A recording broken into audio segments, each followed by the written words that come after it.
দিন দিন আরও ভয়ঙ্কর হচ্ছে উত্তর কোরিয়া। দেশটির সক্ষমতা এই পর্যায়ে পৌঁছেছে যে প্রতি বছর 10 থেকে 20টি পারমাণবিক অস্ত্র তৈরি করতে পারবে। সম্প্রতি এমন সতর্কবার্তা দিয়েছেন দক্ষিণ কোরিয়ার নতুন প্রেসিডেন্ট লি জে মিয়ং। আগের সরকারের কঠোর নীতি এবং উত্তর কোরিয়ার সঙ্গে কূটনীতির অভাবের কথা উল্লেখ করে প্রেসিডেন্ট লি জানান, আগের সরকার উত্তর কোরিয়াকে নিরুৎসাহিত করা এবং নিষেধাজ্ঞা প্রয়োগের জন্য প্রচেষ্টা চালিয়েছে, কিন্তু ফলাফল হলো উত্তর কোরিয়া তার পারমাণবিক কর্মসূচি বিকাশ অব্যাহত রেখেছে। দক্ষিণ কোরিয়ার প্রেসিডেন্ট জানান, কঠিন সত্য হলো গত 3 থেকে 4 বছরে উত্তর কোরিয়ার কাছে থাকা পারমাণবিক অস্ত্রের সংখ্যা বৃদ্ধি পেয়েছে।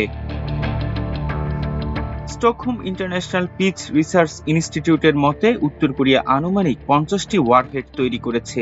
এছাড়াও দেশটির কাছে 40টি পর্যন্ত পারমাণবিক বোমা তৈরির জন্য বিচ্ছিন্ন উপাদান রয়েছে।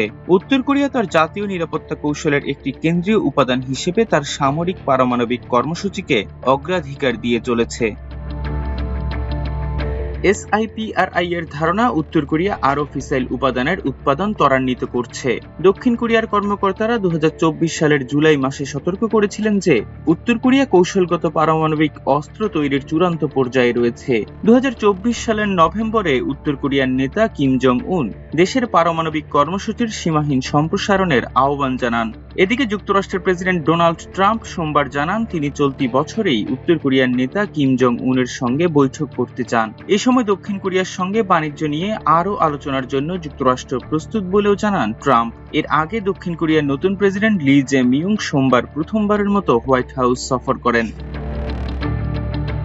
জুলাইয়ে যুক্তরাষ্ট্রের সঙ্গে দক্ষিণ কোরিয়ার একটি বাণিজ্য চুক্তি হয়। এর মধ্য দিয়ে দক্ষিণ কোরিয়া যুক্তরাষ্ট্রের উচ্চ শুল্ক আরোপ থেকে ছাড় পায়। তবে এখনো দুই দেশ পারমাণবিক শক্তি, সামরিক ব্যয় ও যুক্তরাষ্ট্রে দক্ষিণ কোরিয়ার $35,000 কোটি বিনিয়োগের প্রতিশ্রুতি সহ এ সংক্রান্ত চুক্তির বিস্তারিত নিয়ে আলোচনা চালিয়ে যাচ্ছে। 2017 থেকে 2021 সাল পর্যন্ত ট্রাম্প প্রথম মেয়াদে মার্কিন প্রেসিডেন্ট হিসেবে দায়িত্ব পালন করেছেন। ওই সময় ট্রাম্পের উদ্যোগে যুক্তরাষ্ট্র ও উত্তর কোরিয়ার মধ্যে সরাসরি কূটনীতি শুরু হয়েছিল। তবে তখন উত্তর কোরিয়ার পারমাণবিক কার্যক্রম বন্ধ করার মতো কোনো চুক্তি হয়নি।